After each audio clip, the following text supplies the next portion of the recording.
He walked into that bakery to buy a cake for his arranged marriage. He walked out questioning everything he'd ever been told.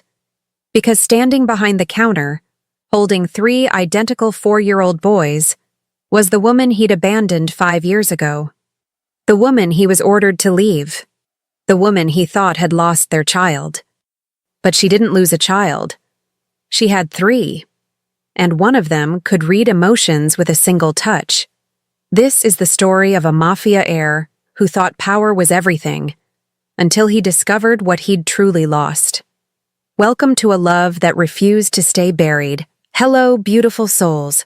Welcome back to another Afro-Korean romance you've never seen before.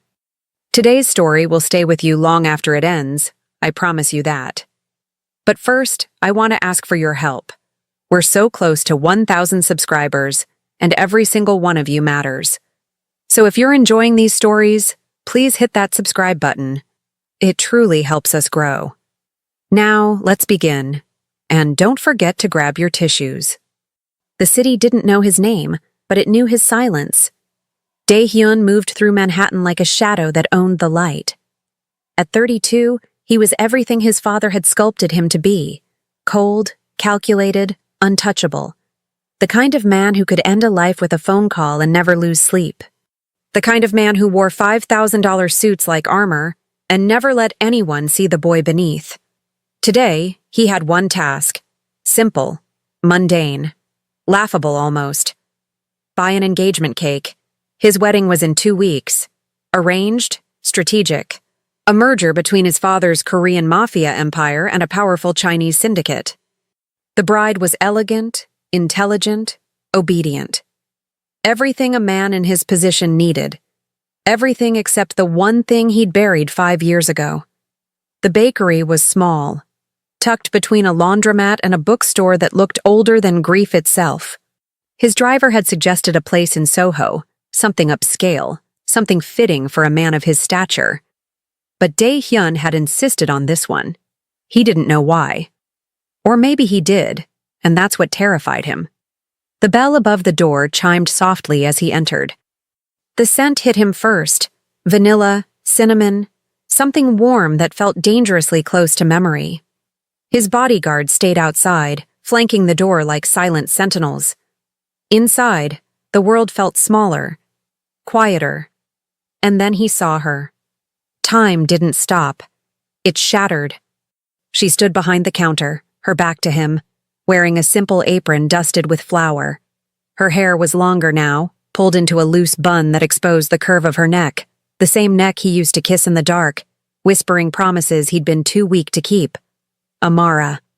His chest tightened. The air in the bakery felt too thick, too heavy, pressing against his lungs like a fist. She turned. Their eyes met. And for the first time in 5 years, Dae-hyun forgot how to breathe. Her face was the same. Those deep brown eyes that used to look at him like he was more than his father's weapon, more than the empire he'd inherit. But something had changed. There was a guardedness there now, a wall built from betrayal and survival. She didn't smile, didn't gasp, didn't cry. She just stared at him like he was a ghost she'd learned to live without. "Can I help you?" Her voice was steady, professional, as if they were strangers, as if he hadn't once been her entire world. Dae-hyun opened his mouth, but no words came. His mind, always sharp, always 3 steps ahead, went utterly blank. And then he heard them. Laughter. High-pitched, innocent, shattering the fragile silence between them. 3 small boys burst through the doorway behind the counter, chasing each other in a whirlwind of giggles and chaos. They couldn't have been older than 4. Identical. Same dark hair, same round faces, same eyes. His eyes. The world tilted. Dae-hyun gripped the edge of the counter to steady himself, his vision narrowing to a single impossible truth. "Mama, can we have the cookies now?" one of them asked, tugging at Amara's apron. "Not yet, baby," she said softly, her hand resting protectively on the boy's head. She didn't look at Dae-hyun, didn't acknowledge the way his entire reality was collapsing in real time. But he saw it. The slight tremble in her fingers. The way her jaw tightened. The way she positioned herself between him and the children like a lioness guarding her cubs. Amara. His voice came out rough, broken, a plea disguised as a name. She finally looked at him again, and this time, there was no wall, just raw, unfiltered pain. Leave. Leave. One of the boys, the smallest, looked up at Daehyun with wide, curious eyes. And then he did something that made Daehyun's blood run cold.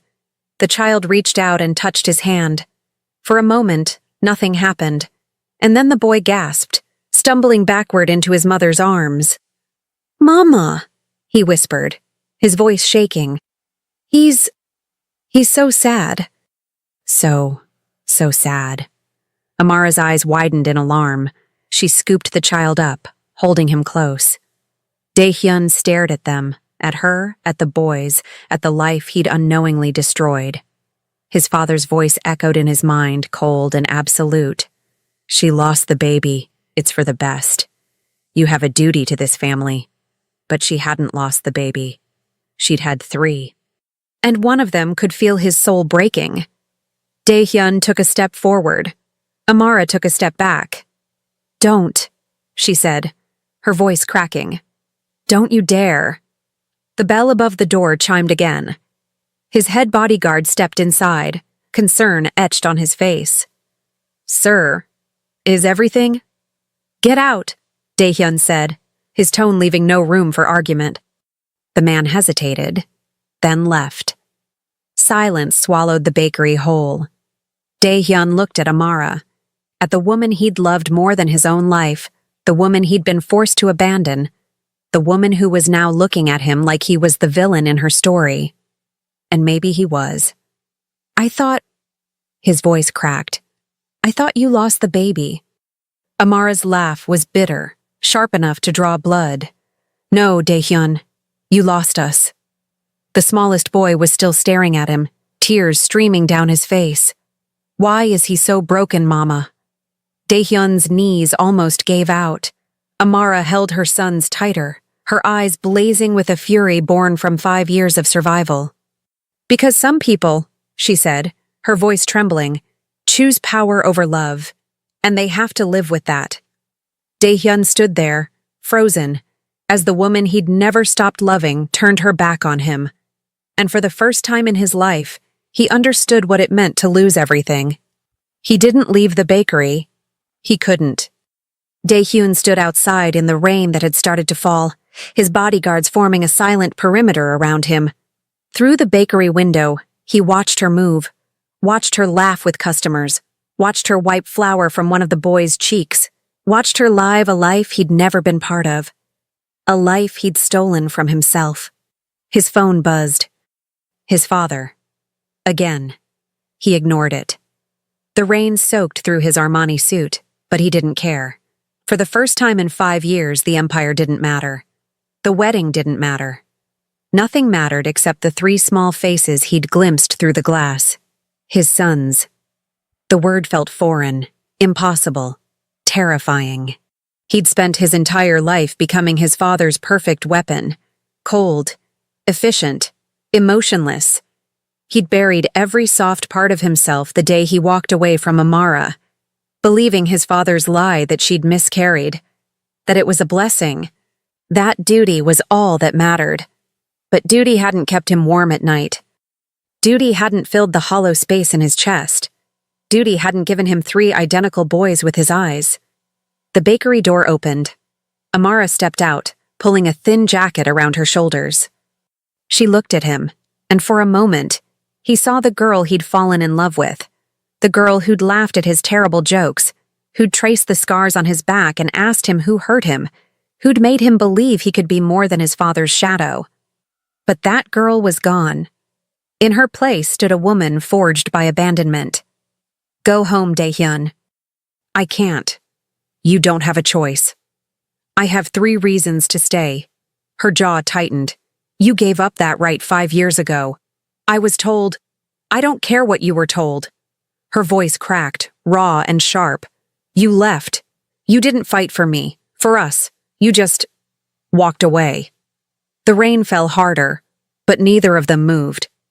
My father said you lost the baby, Daehyun said quietly. He said it was a miscarriage. He said he lied. Amara's eyes glistened with unshed tears.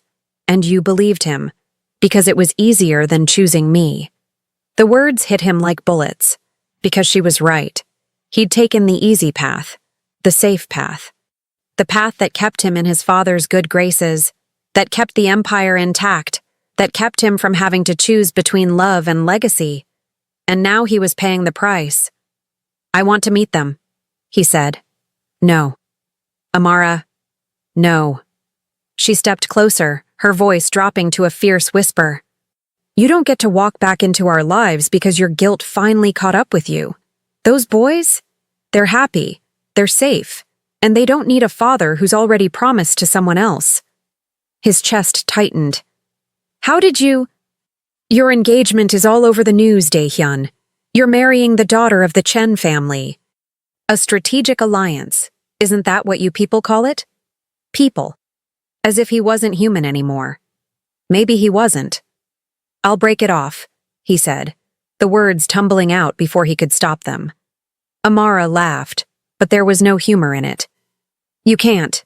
Your father would never allow it. And even if you could— Her voice softened, turned sad. I don't want you back. The rain became white noise. His heart became a funeral. You don't mean that. Don't I? She looked at him with eyes that had seen too much, survived too much. I loved you, Daehyun.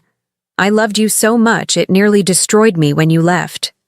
But I survived. I built a life. I raised our sons alone. And I don't need you to come back and ruin that. One of them— He hesitated. One of them touched me, and he said I was sad. How did he— Amara's expression shifted. Fear flickered across her face. That's none of your concern. He felt what I was feeling. How is that possible? She turned away. Go home, Daehyun. Amara, please go. Home. She walked back into the bakery, and the door closed behind her with a finality that felt like a coffin lid. Daehyun stood there in the rain, his suit ruined, his life unraveling. His phone buzzed again. This time he answered. Where the hell are you? His father's voice was ice wrapped in fury. The Chens are waiting. You're embarrassing us. I'm not coming. Silence, then low and dangerous. Excuse me? I said I'm not coming. You will be here in 20 minutes, or I will personally come get you. Daehyun closed his eyes. I found her. Another silence, longer this time. The girl? His father's tone shifted. That's ancient history. She had my children, 3 of them. Impossible. She miscarried. You lied to me. His father's laugh was cold. I protected you. That woman would have destroyed everything we built. She was a distraction, a weakness.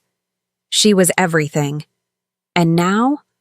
His father's voice turned sharp. What do you plan to do? Abandon your duty? Your bride? Your empire? For some baker and her bastards? The word made Daehyun's blood boil.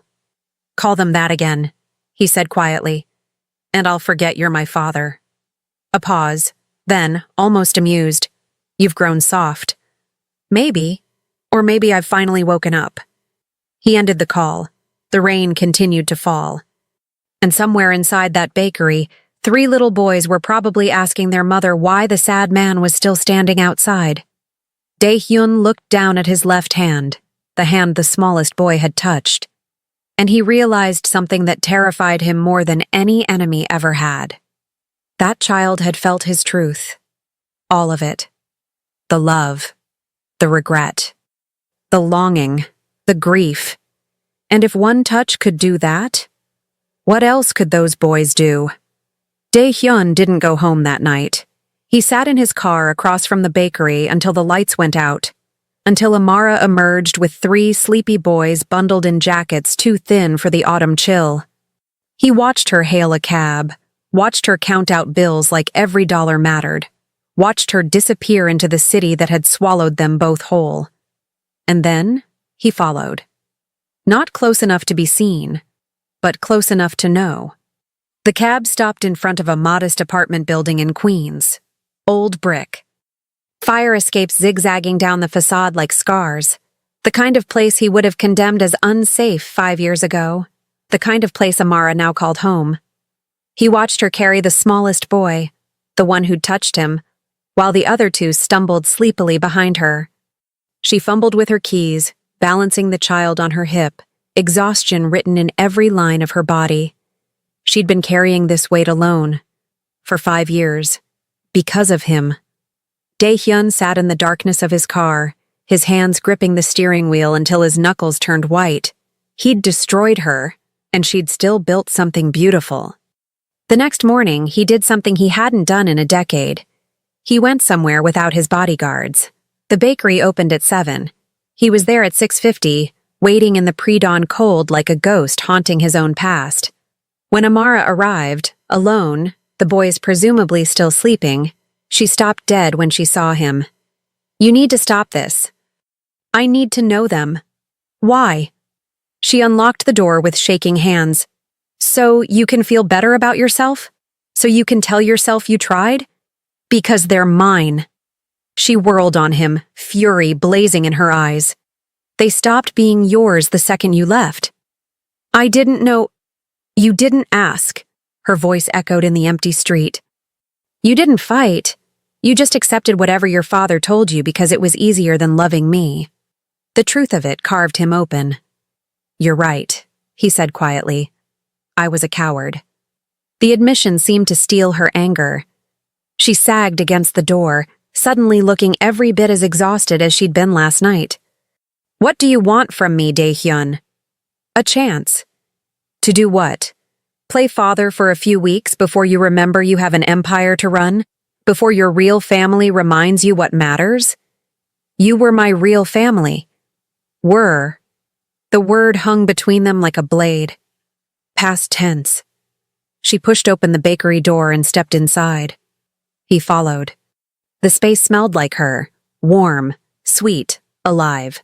Photos covered one wall, the boys at different ages, birthdays, first steps, moments he'd missed. His chest ached. That one. Amara pointed to a photo of the smallest boy, the one who'd touched him. "His name is Ji-hoon. He's 4 minutes younger than his brothers. And yes, before you ask, he can feel emotions. Through touch." Dae-hyun stared at the photo. "How?" "I don't know." She moved behind the counter, starting the morning prep with practiced efficiency. It started when he was 2. He'd touch someone and cry or laugh or scream. It took me months to realize he was feeling what they felt. "Does he control it?" "He's 4 years old. What do you think?" The weight of that settled over him. A child walking through the world drowning in everyone else's emotions. "The other two?" he asked softly. "Min-jae and Tae-hyun, they're normal. As normal as they can be, growing up without a father." The accusation was clear. "I want to help." Amara's laugh was bitter. "We don't need your help. You're living in Queens, working 2 jobs, I'm guessing, raising 3 kids alone. Don't tell me you don't need help." She slammed a bowl onto the counter. "What I need is for you to leave us alone." "I can't." "Why? Because your conscience finally woke up? Because you realized what you lost? Because I never stopped loving you." The words fell into the space between them like stones into water. Amara went very still. When she finally spoke, her voice was barely a whisper. "Don't. It's the truth." "The truth?" She looked at him and her eyes were oceans of pain. "The truth is you chose your father over me. You chose an empire over our children. You chose everything that didn't matter over the one thing that did. I was 27. I was stupid. You were a coward." She said it again, softer this time. "And maybe you still are." The door chimed. A customer entered, an elderly woman who smiled warmly at Amara. Dae-hyun stepped back, watching as Amara transformed. The pain vanished behind a practiced smile. She laughed with the woman, packaged pastries with careful hands, made small talk about the weather. She'd built a life in the ruins he'd left behind. And he'd built nothing but an empire made of ghosts. When the customer left, Amara didn't look at him. "Your wedding is in 12 days. I'll call it off." "No, you won't." She finally met his eyes. "Because I know you, Dae-hyun. You'll try. You'll want to. But in the end, you'll do what you've always done. You'll choose duty. Not this time. And then prove it." She crossed her arms. "Walk away from your father. Walk away from the empire. Walk away from everything that made you abandon me. And maybe, I'll believe you're capable of change." It was an impossible ask, and they both knew it. If he walked away from his father's empire, he'd be marked for death. Every enemy, every rival, every ambitious second-in-command would come for him, and for anyone he loved, including Amara, including his sons. He couldn't protect them if he had nothing, but he couldn't have them if he kept everything. "I need time," he said. "You had 5 years. Amara, go home, Dae-hyun. Go marry your bride. Build your empire. And let us go." She turned her back on him, returning to her work. And he stood there, frozen, caught between two impossible choices. The door chimed again. Dae-hyun turned to leave, and found himself face to face with the smallest boy, Ji-hoon, the one who could feel souls. The child looked up at him with eyes too old for his age. "You're not going to leave again, are you?" Dae-hyun's breath caught. Amara spun around. "Ji-hoon, baby, come here." But the boy didn't move. He just stared at Dae-hyun, his small hand reaching out. "Don't," Amara warned. "Don't touch him, baby." Too late. Ji-hoon's hand pressed against Dae-hyun's palm, and the child gasped. "You love her," he whispered. "You love us, but you're scared. You're so scared." Dae-hyun dropped to his knees, eye level with the boy, with his son. "Yes," he said, his voice breaking. "I'm terrified." Ji-hoon tilted his head. "Of what?" "Of failing you, of losing you, of becoming the man who doesn't deserve you."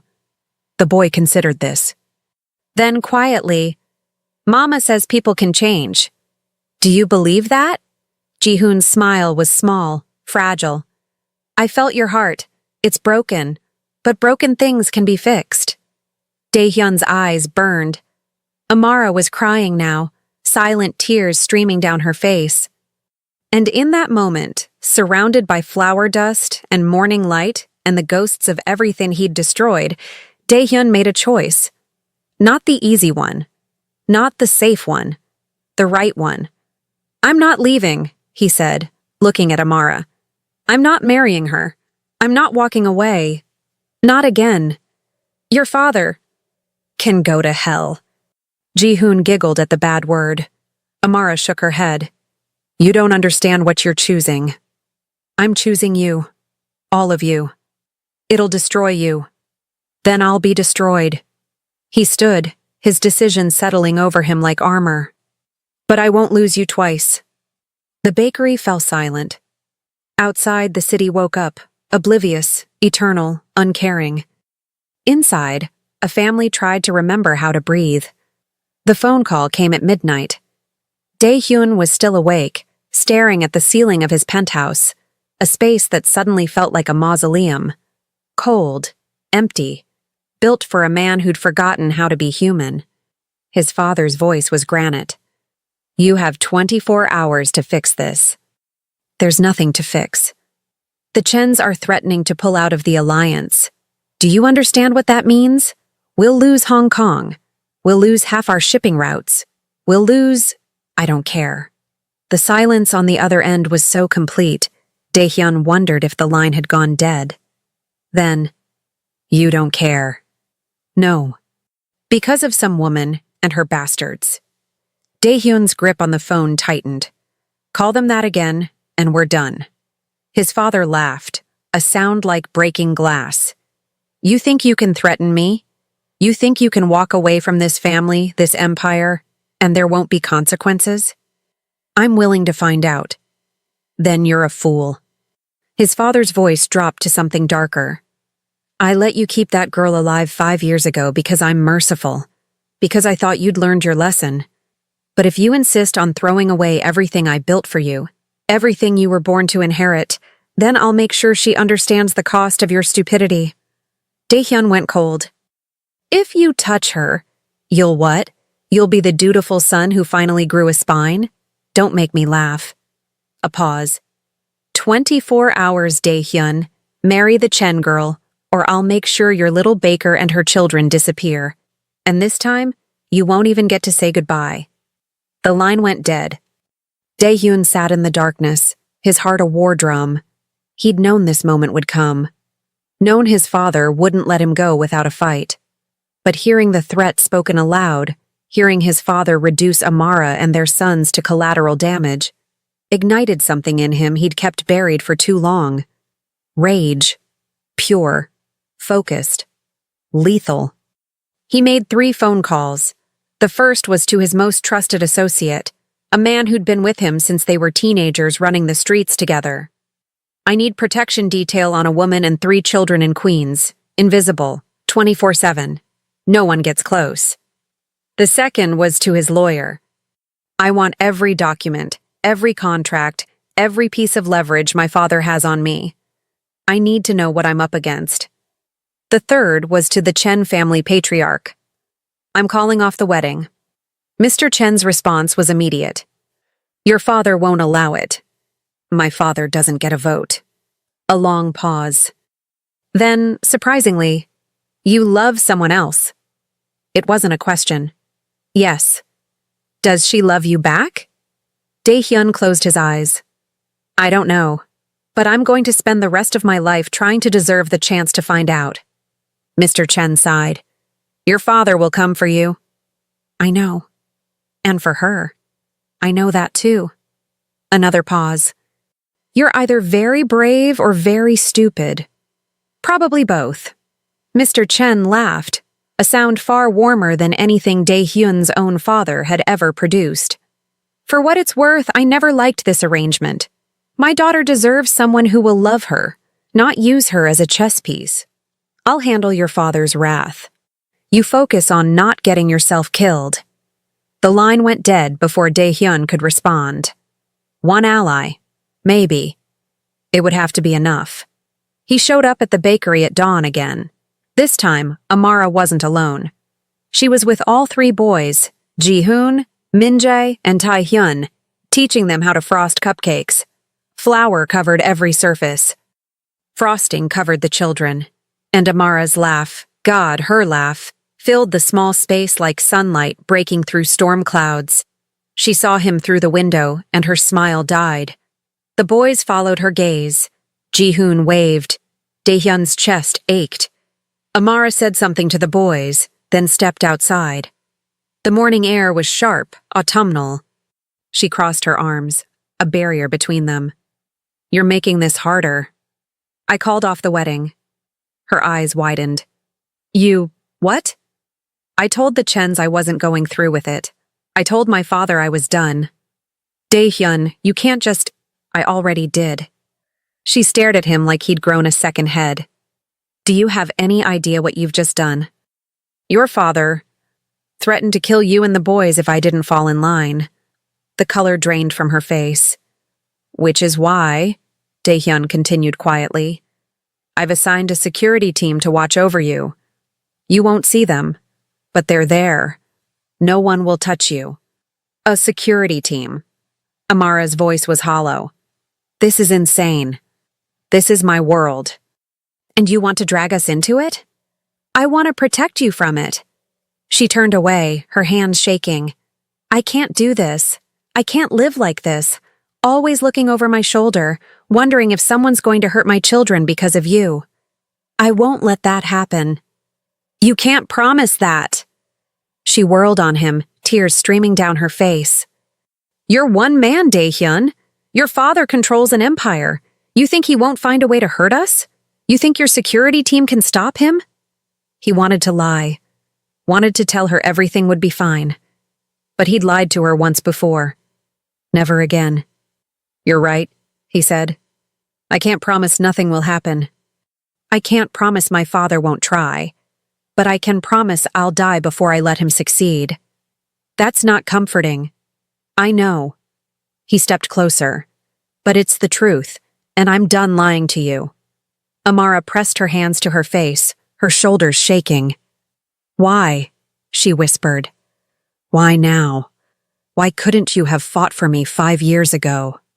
"Because I was a coward. And now? Now I'm a coward who knows what he lost." She looked up at him, her eyes red and raw. "I don't know if I can forgive you." "I'm not asking you to." "Then what are you asking?" "For a chance to earn it." Inside the bakery, Ji-hoon pressed his small hand against the window, watching them. Dae-hyun met his son's gaze and saw something that terrified him: understanding. That child could feel everything, could sense the war raging inside his father's chest, could probably sense the danger circling them all like sharks in dark water. "They deserve better than this," Amara said softly. "They deserve a father. They deserve a father who won't get them killed." The words were a blade, but she wasn't wrong. "I'm working on that," Dae-hyun said. "I'm dismantling my father's hold on me, piece by piece. It'll take time, but how much time? Weeks? Months? Years?" She shook her head. "I can't put my son's lives on hold while you figure out how to be a decent man." "Then don't." He reached into his jacket and pulled out an envelope. "Take this." She stared at it. "What is it?" "Plane tickets, new identities, money. Enough to start over somewhere he'll never find you." Amara's breath caught. You're telling me to run?" "I'm telling you to be safe." "And you?" "I'll stay. I'll deal with my father. And when it's over, if I survive, I'll find you." "And if you don't survive?" He smiled, sad and small. "Then you'll finally be free of me." She took the envelope with trembling hands, opened it, stared at the tickets inside. 3 destinations, 3 new names, 3 chances at a life without him. "This is what you want?" Her voice broke. "You want us to disappear?" "I want you alive." "That's not an answer." "It's the only one I have." Amara looked at the tickets, at the bakery, at the 3 small faces pressed against the window. Then she shoved the envelope back into his hands. "No.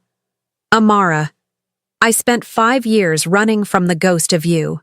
I'm not spending the rest of my life running from the real thing." She straightened, and despite the tears, despite the fear, she looked like a queen. "You want to fix this? Then fix it. Fight your father. Win. And then, maybe we'll talk. If I lose, then we'll deal with that when it happens. But I'm not running anymore." She turned and walked back into the bakery. Dae-hyun stood there, the envelope heavy in his hands. Inside, Ji-hoon waved at him again, and this time, Dae-hyun waved back. A promise, a vow, a declaration of war. The war started 3 days later. Not with bullets or bombs, but with something far more insidious. Whispers. Amara's bakery suddenly failed its health inspection, a violation she knew she hadn't committed. The inspector, a nervous man with eyes that wouldn't meet hers, apologized profusely but shut her down anyway. Her landlord raised her rent by 40%. Her suppliers stopped returning her calls. And then the letters started arriving. Unsigned, untraceable. Leave the city, or your sons will pay the price. Dae-hyun found her sitting on the floor of the closed bakery, surrounded by letters, her face a mask of exhausted terror. "He's destroying everything," she whispered. Dae-hyun knelt beside her, rage burning through his veins. "I'll fix this." "How?" "You can't fix your father. He's untouchable." "No one's untouchable." She looked at him with hollow eyes. "What are you going to do? Kill him?" The question hung in the air like smoke. Dae-hyun didn't answer. Because the truth was, he'd already considered it, had already mapped out a dozen ways to end his father's reign. Clean, efficient, final. But patricide, even justified patricide, came with consequences he wasn't sure he could survive. "There has to be another way," Amara said, reading his silence. "I'm working on it." "Work faster." She handed him one of the letters. He sent this to their preschool. Dae-hyun's blood turned to ice. The letter was a photograph of Ji-hoon, playing in the schoolyard, with a single line of text, "Such a gift he has. Would be a shame if something happened to it." Dae-hyun crumpled the paper in his fist. His father had just threatened a 4-year-old child. His child. "I'm pulling them out of school," Amara said. "I'm taking them to my sisters in Philadelphia until—" "No." "What?" "You're not going anywhere without protection." He pulled out his phone. "I'm moving you, all of you, somewhere safe, somewhere he can't reach." "Dae-hyun, this isn't a request, Amara. He's escalating, and I can't." His voice cracked. "I can't lose you again, any of you." She stared at him, and for the first time, he saw not anger, but something softer. Understanding. "Okay," she whispered. "Okay."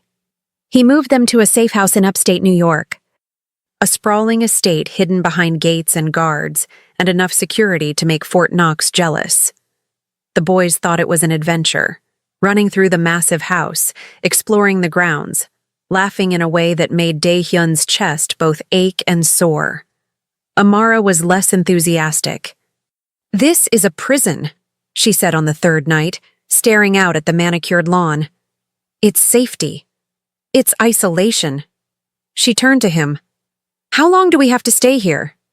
"Until I neutralize the threat." "And how long will that take?" He didn't answer, because he didn't know. His father was a hydra, cut off one head, and 2 more grew in its place. Every move Dae-hyun made to dismantle his power was met with a countermove. Every ally he approached was either too scared or too bought to help. He was losing, and his father knew it. "You should go," Amara said quietly. "The boys are asking about you. They want to know why you're here. What I should tell them. Tell them the truth, which is that I'm their father, and I'm trying to be better than I was." She studied him for a long moment. "Min-jae drew you a picture today. Tae-hyun asked if you like soccer. And Ji-hoon? What about Ji-hoon? He asked me if you were going to leave again." The words gutted him. "What did you tell him?" "I told him I didn't know." She met his eyes. "Because I don't. I want to believe you, Dae-hyun. I want to believe you've changed, but wanting isn't enough. Not anymore. Then let me prove it." "How?" He took her hand, the first time he'd touched her in 5 years, and the contact sent electricity through his entire body. "Let me be here. Let me know them. Let me show you I'm not the man who walked away." Amara's eyes glistened. "And if your father wins?" "He won't. You can't promise that. Watch me." He started spending every evening at the safe house. At first, the boys were shy, curious but cautious, watching him the way children watch strangers. But children are forgiving creatures. Min-jae, the boldest of the 3, was the first to break. He approached Dae-hyun with a soccer ball and a challenge in his eyes. "Mama says you're our dad." "I am." "Can you play soccer?" "I can try." They played until the sun set, Min-jae scoring goal after goal, laughing every time Dae-hyun accidentally missed. By the end, the boy was calling him Appa without hesitation. Tae-hyun was quieter, more thoughtful. He watched Dae-hyun for days before finally approaching with a book. "Mama reads to us every night, but she's tired tonight. Will you read to me?" Dae-hyun's throat tightened. "I'd be honored." They sat together in the massive library, Tae-hyun curled against his side, listening with wide eyes as Dae-hyun read about dragons and knights and happy endings. "Do all stories end happy?" Tae-hyun asked when the book closed. "The best ones do." "Will ours?" Dae-hyun looked down at his son, at this small, perfect person who'd existed for 4 years without him. "I'm going to do everything I can to make sure it does." Tae-hyun smiled and fell asleep against his chest. And Dae-hyun sat there, afraid to move, afraid to breathe, afraid this moment would shatter if he acknowledged how badly he wanted it to last forever. But Ji-hoon was different. The smallest boy watched him with ancient eyes, never approached, never spoke to him, just watched. Until one night, Dae-hyun found him sitting alone on the back porch, staring at the stars. "Can't sleep?" Dae-hyun asked softly. Ji-hoon shook his head. "Mind if I sit?" A small shrug. Dae-hyun sat, keeping distance between them. They sat in silence for a long time, the night air cool and quiet. Finally, Ji-hoon spoke. "I can feel you, you know." "I know. Even when you're not touching me, your feelings are really loud." Dae-hyun's chest tightened. "I'm sorry." "Don't be." Ji-hoon pulled his knees to his chest. "Most people's feelings are small, quiet, but yours are big, like thunder." "Does it hurt you?" "Sometimes." The boy looked at him. "But it's also beautiful. You love us so much it makes my chest hurt. Why did you leave if you loved us?" The question was asked without accusation, just curiosity. Dae-hyun took a shaky breath. "Because I was afraid." "Of what?" "Of not being good enough, of failing, of becoming someone you'd be ashamed of." Ji-hoon tilted his head. "Are you still afraid?" "Terrified." "But you're here anyway." "Yes." The boy smiled, a small, fragile thing. "Mama says being brave doesn't mean you're not scared. It means you do the thing even when you are. Your mama is very wise. She cries at night sometimes, when she thinks we're asleep. She tries to be quiet, but I can feel it." Dae-hyun's heart shattered. "I'm going to fix this, Ji-hoon. I promise." "I know." The boy reached out, slowly, giving Dae-hyun time to pull away. He didn't. Ji-hoon's small hand pressed against his, and the child gasped softly. "You're different now," he whispered. "Before, you were all broken pieces. But now you're putting yourself back together. Do you think I can do it?" Ji-hoon's smile grew. "I can feel your heart, Appa. It's already whole. You just don't know it yet." The word, Appa, broke something in Dae-hyun. He pulled his son close, and for the first time in 5 years, he let himself cry. Inside the house, Amara watched through the window.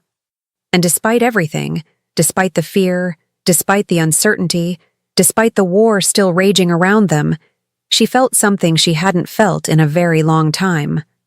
Hope. The end came not with violence, but with paperwork. Dae-hyun had spent weeks gathering evidence, years of his father's crimes, meticulously documented. Money laundering, racketeering, murder, enough to bury the old man 10 times over. But turning his father over to the authorities meant destroying the empire, meant burning bridges with every family, every alliance, every connection that had kept their organization powerful for 3 generations.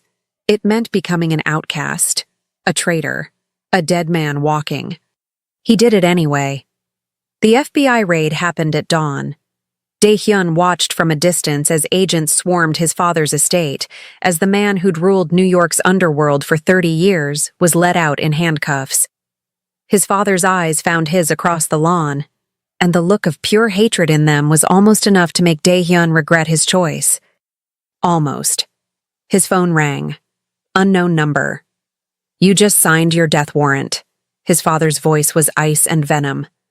"Every family, every soldier, every person who's ever feared me will come for you. You'll never be safe, and neither will they." "I know. Then you're a fool." "Maybe, but I'm a fool with a clear conscience." "Conscience doesn't stop bullets." "No," Dae-hyun agreed, "but it helps you sleep at night." He ended the call, and turned his back on the only life he'd ever known. The fallout was immediate and brutal. 3 rival families put hits out on him within a week. His assets were frozen.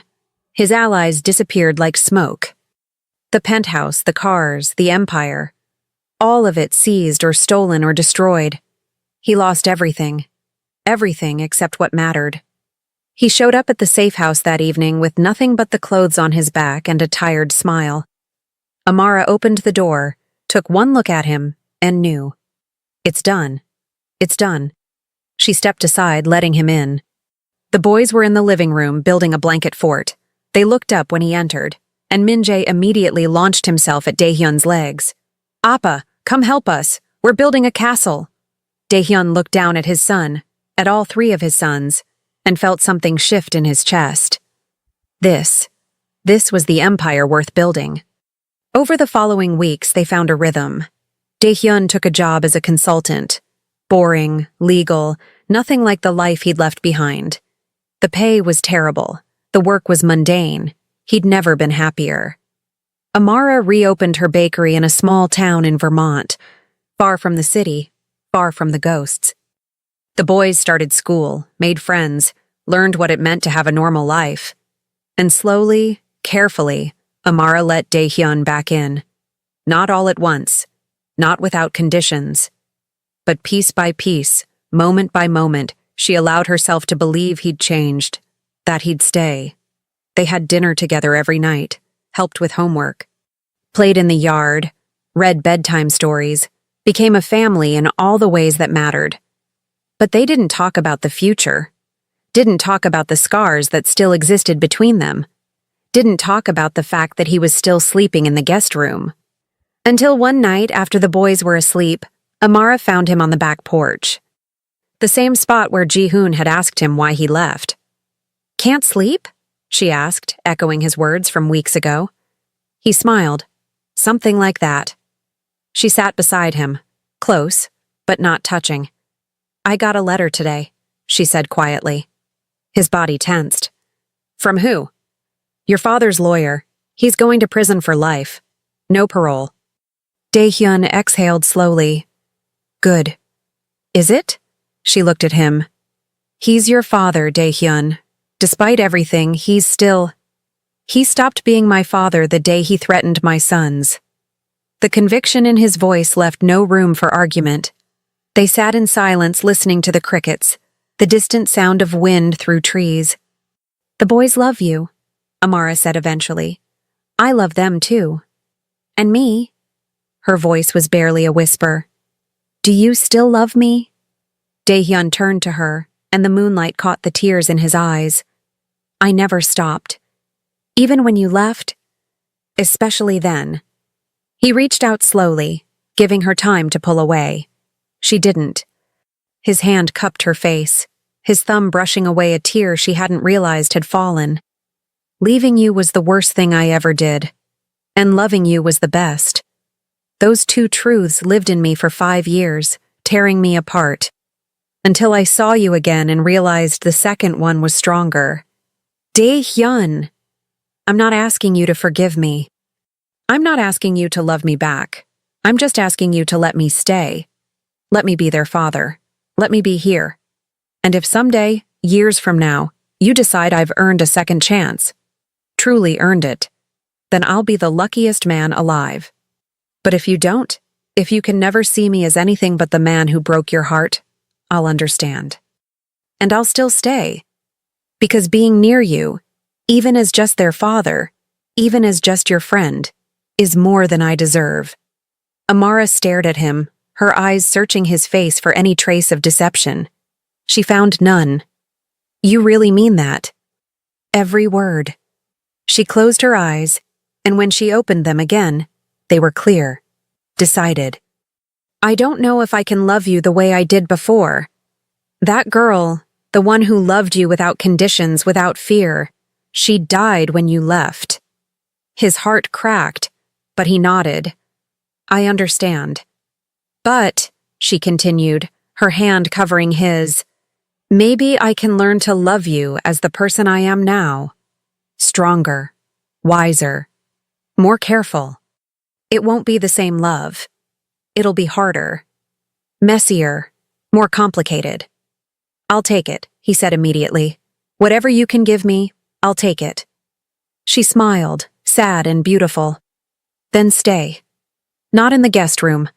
Not as a visitor. Stay as part of this family. And we'll figure out what love looks like the second time around." What if I mess it up again? Then I'll kick your ass. Her smile turned sharp. I'm not the same woman you left, Dae-hyun. I've raised 3 boys alone. I've survived your father's threats. I've rebuilt my life from nothing. If you hurt me again, I won't crumble. I'll fight back. I'd expect nothing less. She leaned forward, and for the first time in 5 years their lips met. It wasn't the passionate, desperate kiss of their youth. It was something better. A promise. A beginning. A choice. When they pulled apart, Amara rested her forehead against his. Don't make me regret this. I won't. I swear. Good. She stood, pulling him up with her. Now come to bed. Actual bed. Not the guest room. Because if we're doing this, we're doing it right. He followed her inside, his heart so full it hurt. In the living room, 3 small faces peered around the corner of the blanket fort. Ji-hoon smiled. I told you his heart was whole.